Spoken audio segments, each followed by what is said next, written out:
This build is completely immune to damage, is highly mobile, and deals loads of damage. It's a great build for both speed farming and pushing the highest level nightmare dungeons in the game. This immunity to damage is coming from the nearly 100% uptime that we're getting on Blood Mist, and it's the main reason why every top level Necromancer is playing this build for high level nightmare dungeons.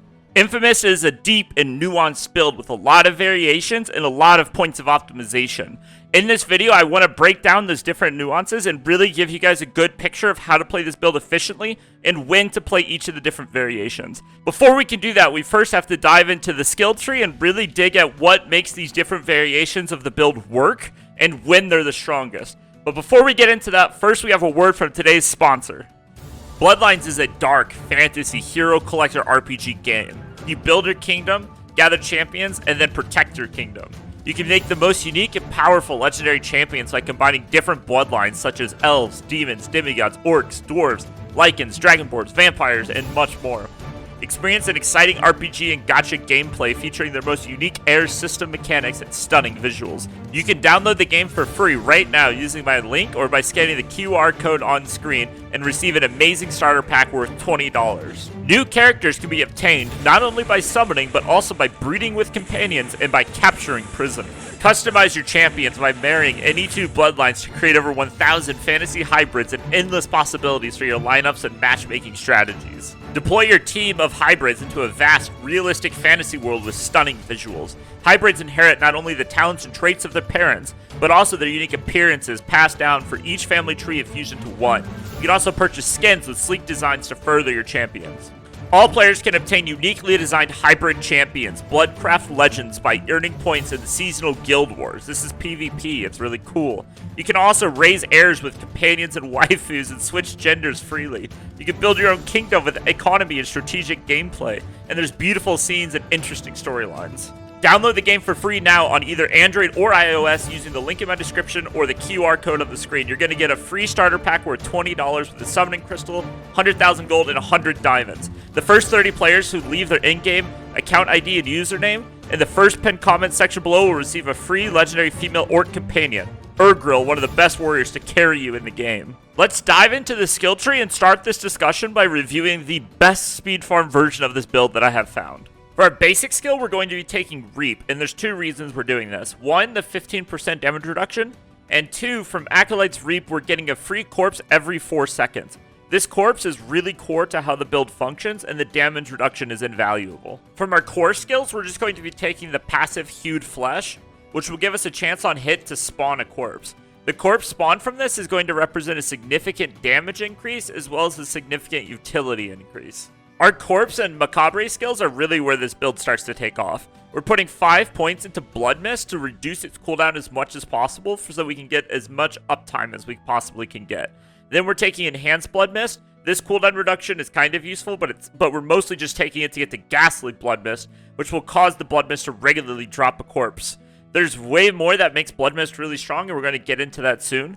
But first, Corpse Explosion. We're going to be putting 5 points into Corpse Explosion. And then we're going to be taking Enhanced Corpse Explosion to increase the radius. But really importantly is Blighted Corpse Explosion, which will turn Corpse Explosion into a Darkness skill and significantly increase the amount of damage that it's doing. For the passives of this tree, we're taking 1 point into Grim Harvest. This essence generation is actually quite useful for getting essence for our corpses. But the main reason we're taking this is to just get access to Fueled by Death, which we're putting 3 points into, for a straight 12% multiplier that is always up. Our curses is where we get to the next vital piece of the build, and that's coming from Decrepify, and specifically Abhorrent Decrepify. Abhorrent Decrepify gives us a chance on hit to reduce all of our cooldowns by 1 second. This is incredibly powerful because we're going to be hitting so many times per second. This will significantly reduce the cooldown on Blood Mist, and it's what allows us to be virtually permanently immune while playing this build. It's also going to significantly reduce the cooldown on Bone Storm, which, as you'll see as we go through the build, represents a substantial tankiness and damage increase. We're also going to be taking 2 passives on the Curse tree. The first is Amplified Damage, 3 points, which will give us 9% multiplicative damage to cursed enemies. Death's Embrace is another very powerful passive. This is going to give us a flat 6% damage to close enemies, and it's also going to give us a flat 9% damage reduction to close enemies. This is extremely powerful. Definitely put 3 points into this. For the next category of skills, Corpse Tendril is another core component of this build. It's going to allow us to easily group in enemies, and it's also going to make those enemies vulnerable, which is going to give us a significant amount of damage. We're only putting 1 point into it because we have so much cooldown reduction, we're able to get really high uptime, and the cooldown reduction on it is also going to be increased because we're going to be running ranks of Corpse Tendrils on our boots, and potentially ranks of Corpse Scales on our necklace. Corpse Tendrils has diminishing returns on cooldown after 5 ranks, so the goal is to just get it to 5 ranks and leave it there. We're going to be putting 3 points into Reaper's Pursuit for a flat 15% movement speed, and then we're going to be putting 3 points into Gloom for an 18% damage increase. This is a huge damage multiplier. You definitely want this. We're also going to be putting 3 points into Terror. Terror is going to give us increased damage against slowed, stunned, and immobilized enemies, and these effects all stack and multiply together. So this is a significant damage increase specifically because of Corpse Tendrils, stunning enemies, and slowing them. In our ultimate skills, we're going to be taking Bone Storm. The reason for this is because of 2 legendary aspects that we're going to get into soon. But Bone Storm is also going to give us a flat 15% damage reduction, which is wonderful, and a flat 20% increased crit chance. Now, it's important to know, Corpse Explosion can't crit. So why do we care about crit chance? Well, we'll talk about that in a minute. Before we get into that, we're going to be putting 3 points into Standalone for a flat 18% damage reduction. This is one of the best damage reduction passives in the entire game. It is so good. We're also going to be putting 3 points into Momentum Mori. This is just for a significant damage increase, as all of our passives that we're getting from our minions are damage increases, and this will increase those values by 60%. Shadow Blight is going to be the key passive that we take. Its baseline effect will just give us a 10% damage multiplier every time we deal shadow damage, which is all the time, so it's just a flat 10% damage multiplier. But the second effect is where things get kind of weird. It says every 10th time an enemy receives shadow damage from you or your minions while they are affected by Shadow Blight, they take an additional 22% weapon damage of shadow damage. So this value is pretty low, right? But there's a couple of really important aspects that significantly increase the damage that's being dealt here. And there's another really important component to this. Corpse Explosion can't crit, but Shadow Blight can. And this is where the build starts to divide into 2 separate builds. A Shadow Blight version and a raw Corpse Explosion version. Before we fully dive into the theory, let's talk about the gameplay loop of how the build is played. We're going to walk up to an enemy, we're going to cast Reap, and that Reap will summon a corpse, and then we cast Corpse Tendrils on the corpse. While we're waiting for the Corpse Tendrils to pull in enemies, we're going to cast Decrepify and make sure all of the enemies are cursed. We are then going to cast Bone Storm and then Blood Mist as they're getting gripped in.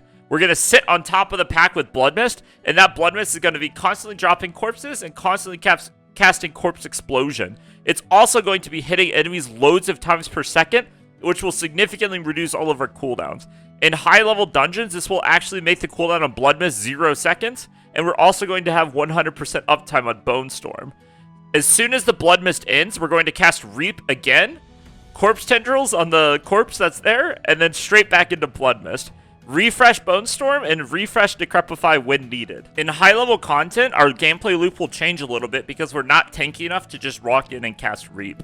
Instead, we're going to walk towards a pack with Bone Storm active, we're going to Decrepify, and then immediately go into Blood Mist. When the Blood Mist ends, then we're going to cast Corpse Tendrils and go into the standard gameplay loop. Now that you've seen the skill loadout and you understand the gameplay loop of how the build is played, let's talk about the crit version versus the damage over time version. The crit version of the build is going to rely very heavily on Shadow Blight to deal its damage. It's going to rely on the aspect of Decay to give a significant damage increase to Shadow Blight. In that version, your Corpse Explosion will still do some damage, but the overwhelming majority of the damage is coming from Shadow Blight. However, in the Corpse Explosion version, as the name implies, all of our damage is coming from Corpse Explosion. We're going to be running Howl from Below, Black River, and we're going to be putting as many points into Corpse Scales as possible so that our Corpse Explosion can destroy enemies. We're also going to be relying more heavily on flat damage modifiers rather than Critical Strike chance and Critical Strike damage to deal our damage. This begs the question of which version of the build is better. Well, for high-level content, specifically high-level Nightmare Dungeons, I highly suggest that you play the raw Corpse Explosion version of the build. This requires the specific playstyle where you're dragging loads of white trash mobs on top of elites so that you can get loads of corpses to easily AoE everything down. However, when you're playing like this, your damage is crazy high. way higher than what the damage the crit version can get to. However, the crit version of the build is significantly more consistent, and this consistency can be very high value. Some people play the crit version, some people play Corpse Explosion version. In my opinion, Corpse Explosion version is better for pushing. But what version of this build is the best for farming Nightmare Dungeons, Hell Tides, and for in general leveling and gearing out your character? Well, I played this build from level 60 to 100, and I tested both versions and everything in between. And I must say, what ended up feeling the best was the build in between. Because this build is so powerful and does so much damage, farming content that's 3 or 5 or 10 levels above you is very easy. Because it's so easy, you can actually take advantage of the perks of both versions of the build and still deal enough damage to clear very quickly. So you still have the high burst damage that Corpse Explosion brings and the consistent single target continuous damage that Shadow Blight brings. The stat priorities on gear, legendary aspects you choose, and your specific Paragon Board loadout have a really high impact on the overall success of this build. Let's dive into that and specifically talk about those things in the context of the speed farming version. If you guys want me to cover the other versions of the build, I definitely can. Leave a comment down below and let me know that you want to see that. Remember, this loadout is specifically designed for speeds, and it's designed to get as much advantage out of both Shadow Blight and Corpse Explosion as possible. With that being said, let's get into the aspects. The build-enabling aspect is the aspect of Explosive Mist. This causes Blood Mist to cast a Corpse Explosion on nearby enemies while it's active, and when it detonates a corpse, it reduces its cooldown by up to 0.5 seconds. This gives us a significant amount of uptime on Blood Mist and also allows us to do significant damage while we're in it. We're running the Blighted aspect on our Amulet, which will give us a 180% damage multiplier to all damage that we deal after triggering Shadow Blight 10 times. This has 100% uptime, it's just wild damage. The next 3 aspects can go on either of your rings or your offhand. First up is the Blood-Soaked aspect, which causes your Blood Mist to leave behind a trail that does shadow damage over time, and also removes the movement speed penalty from Blood Mist. This is really important for proccing the Abhorrent Decrepify, and will reduce all of our cooldowns by a significantly higher margin than if you didn't have this aspect. The aspect of Ultimate Shadow turns your Bone Storm into a shadow damage skill. This will allow it to do shadow damage on each tick, and will also apply a damage over time. Both of these effects help proc the Shadow Blight passive, and they also proc the aspect of Shielding Storm, which gives us a barrier equal to 5% of our maximum health every single time our Bone Storm does damage. The last of these 3 aspects is the aspect of Decay, which is specifically targeted at Shadow Blight. It's going to stack up to 5 times, and each stack is going to give us a 40% damage increase to Shadow Blight. So this is going to give us tremendous damage to Shadow Blight. Our last defensive aspect at first seems a little weird, but hear me out. I'm playing the aspect of the Embalmer, which gives you a chance whenever you consume a corpse to spawn a blood orb. Now what makes this so strong is actually the Paragon Board, where we can get a flat 15% damage multiplier after picking up 3 blood orbs, and we can also pick up a glyph that will allow us to become fortified from picking up blood orbs. So this adds actually quite a bit of damage and quite a bit of tankiness to our build.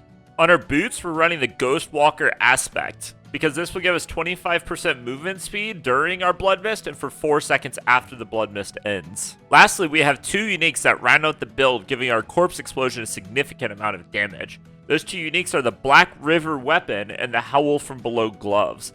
The Black River Weapon causes our Corpse Explosion to consume extra corpses, and this gives our Corpse Explosions extra damage and an extra radius.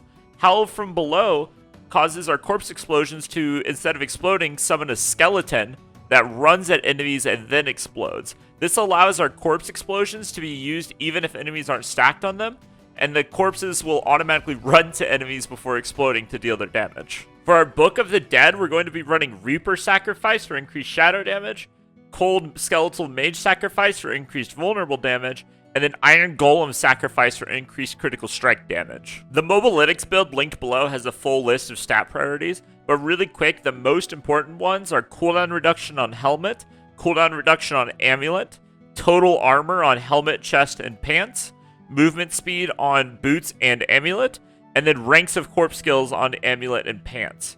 Finally, on our ring, we're going to want vulnerable damage, critical strike chance, critical strike damage, and then shadow damage. Lastly, let's cover the Paragon Board. There's a link to the full board in the description, but I'm just going to briefly go over it.